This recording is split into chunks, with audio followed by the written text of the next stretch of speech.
जमाना क्या कहेगा ये मत सोचना, क्योंकि जमाना बहुत अजीब है। जमाना नाकामयाब लोगों का मजाक उड़ाता है और कामयाब लोगों से जलता है। एक बार की बात है, एक राज्य में राजा का दरबार लगा था और सर्दियों के दिन थे, इसलिए दरबार खुले में धूप में लगा हुआ था। सब लोग बैठे हुए थे, दीवान थे, मंत्री थे, राजा के पंडित थे, राजा के परिवार के लोग थे, हर कोई बैठा हुआ था। राजा साहब के सामने एक मेज रखवा दी गई थी। तभी अचानक से भीड़ में से एक आदमी आगे आता है और कहता है कि मुझे राजा साहब से मिलना है। मेरे पास में दो चीजें हैं जिनकी मैं परीक्षा लेना चाहता हूं। राजा साहब तक बात पहुंचाएगी। राजा साहब ने कहा आने दीजिए। उस व्यक्ति को दरबार में आने की, जो कि खुले में लगा हुआ था, इजाजत दी गई। राजा के सामने वो व्यक्ति पहुंचा इजाजत लेकर के। राजा साहब ने कहा कि बताओ बात क्या है। उस इंसान ने कहा कि मेरे पास में दो चीजें हैं, एक जैसी दिखने वाली, एक आकार की, एक जैसी, बिल्कुल एक जैसी, लेकिन इनमें से एक हीरा है और एक कांच है। और मैं अब तक कई राज्यों में गया हूं, कई राजाओं से मिला हूं, लेकिन कोई भी पहचान नहीं पाया कि असली हीरा कौन सा है और नकली कौन सा है। आपकी भी परीक्षा लेना चाहता हूं, आपके दरबार में जानना चाहता हूं कि कोई बुद्धिमान है जो ये बता सके।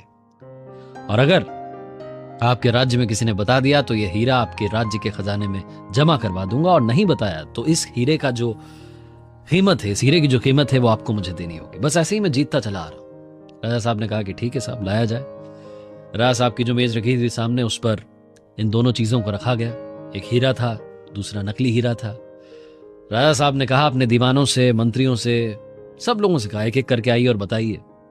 कुछ लोगों ने हिम्मत की। उसके बाद कुछ लोगों ने सोचा कि अगर राजा साहब हार गए तो उल्टा दोष हम पर आ जाएगा, तो लोग आगे नहीं आए।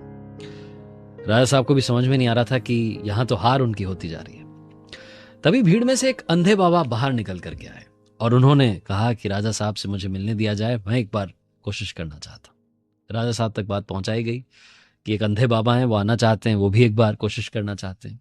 राजा साहब ने कहा ठीक है, जब कोई मान नहीं रहा है, कुछ हो नहीं रहा है, तो इनको भी मौका दिया जाए। वो अंधे बाबा आगे आए और 1 मिनट में उन्होंने बता दिया कि असली हीरा कौन सा है और नकली कौन सा है। हर कोई चौंक गया, हर कोई खुश हो गया, बोले क्या बात है, राजा का सम्मान बच गया, राज्य में नया हीरा आ गया, हीरे को तिजोरी में जमा करने की तैयारियां होने लगी। लेकिन इस सब के बीच में राजा साहब ने पूछा कि बाबा एक बात तो बताओ, आपने पहचाना कैसे? बूढ़े बाबा ने कहा कि बहुत आसान था, हम खुले में बैठे हैं, धूप में बैठे हैं, जो धूप में गर्म हो गया वो कांच, और जो ठंडा रह गया वो हीरा।